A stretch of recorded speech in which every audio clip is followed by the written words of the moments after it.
బెంగ న్యూస్ వార్తలకి స్వాగతం. అంగన్వాడీ కార్యకర్తలు సక్రమంగా పనిచేయాలి. Supervisor SK Munni Krosuru ICDS project Pedakurapadu మండల పరిధిలోని 75 తాళ్లూరు శిశు సంక్షేమ శాఖ కార్యాలయంలో మంగళవారం అంగన్వాడీ కార్యకర్తలకు సెక్టర్ మీటింగ్ సమీక్షా సమావేశం నిర్వహించారు. ఈ కార్యక్రమానికి ICDS project supervisor SK Munni పాల్గొని మాట్లాడుతూ గ్రామీణ ప్రాంతాలలో అంగన్వాడీ కార్యకర్తలు సక్రమంగా పనిచేయాలి అని, రికార్డులను ఎప్పటికప్పుడు పరిశీలించాలి అని, గర్భిణీలకు, బాలింతలకు, కిషోర్ బాలికలకు పోషకాలతో కూడిన ఆహారాన్ని అందించే విధంగా అంగన్వాడీ కార్యకర్తలు పనిచేయాలి అని అన్నారు. నమస్కారం అండి. పెదకూరపాడు నియోజకవర్గం రోటూరు ఐసీడీఎస్ ప్రాజెక్టు పరిధిలో పెదకూరపాడు మండల అంగన్వాడీ కార్యకర్తలందరికీ కూడా పెదకూరపాడు మరియు 75 తాళ్లూరు సెక్టార్కు సంబంధించిన అంగన్వాడీ కార్యకర్తలందరికీ 75 తాళ్లూరు ప్రాజెక్ట్ ఆఫీస్లో సెక్టార్ మీటింగ్ ఏర్పాటు చేయడం జరిగింది. ఈ సమావేశానికి 47 మంది అంగన్వాడీ కార్యకర్తలు హాజరైనారు. ఈ సమావేశాలలో ప్రతి నెల కూడా ఈ విధంగా సెక్టార్ సమావేశాలు, సమీక్షా సమావేశాలు ఏర్పాటు చేసి ఆ నెలలో అంగన్వాడీ కేంద్రాల్లో జరగవలసిన కార్యకలాపాల మీద సమీక్ష మరియు అయిపోయిన ఆ నెల రిపోర్ట్లు కానివ్వండి, ఆ నెలలో జరిగిన అంశాలపైన కానివ్వండి కూలంకషంగా సమీక్ష అనేది నిర్వహించడం జరుగుతుంది.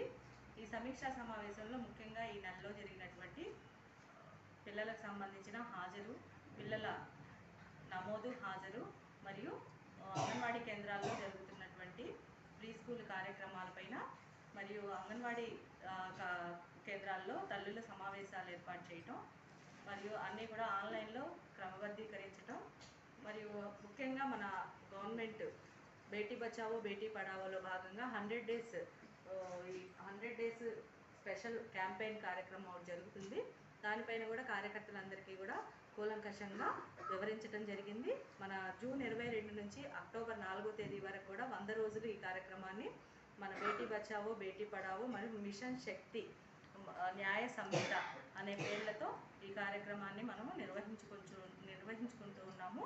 ఈ కార్యక్రమాలు ప్రతి గ్రామంలో కూడా ప్రతి అంగన్వాడీ కార్యకర్త కూడా చాలా గ్రామ స్థాయిలో అఫర్మేటివ్గా ఇప్పుడున్న ప్రస్తుత పరిస్థితులకు అనుగుణంగా వారి కిషోర్ బాలికలకి మరియు మహిళా సాధికారత గురించి మరియు కిషోర్ బాలికలకు రక్తహీనత పైన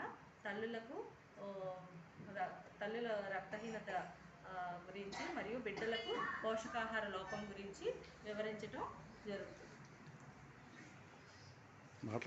వివరించి వారికి కావాల్సిన తగు సలహాలు, సూచనలు ఇచ్చి ఈ కార్యక్రమాన్ని కూడా విజయవంతంగా చేయవలసిందిగా కార్యకర్తలందరికీ కూడా తర్ఫీదునివ్వటమైంది.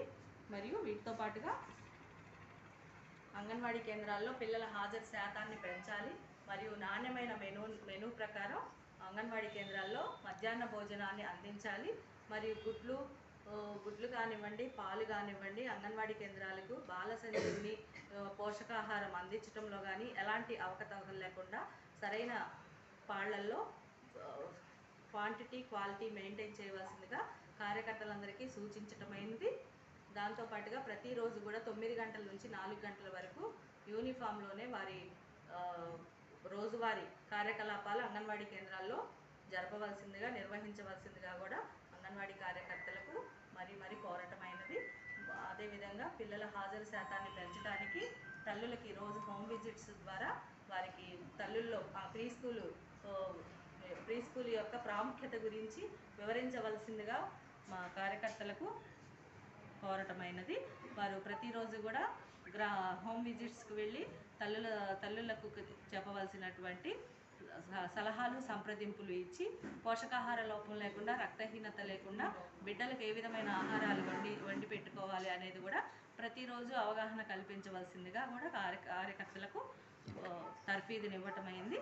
ఈ విధంగా ప్రతి నెల కూడా మేము ఈ నెలలో జరిగే కార్యక్రమాలపై జరిగిపోయినటువంటి వాటిపైన సమీక్షించటం, వచ్చే నెలలో జరగవలసిన కార్యక్రమాలపైన అవగాహన కలిగించటం, ఈ విధంగా సెక్టార్ స్థాయి సమావేశాలని నిర్వహించుకుంటున్నాము. Thank you.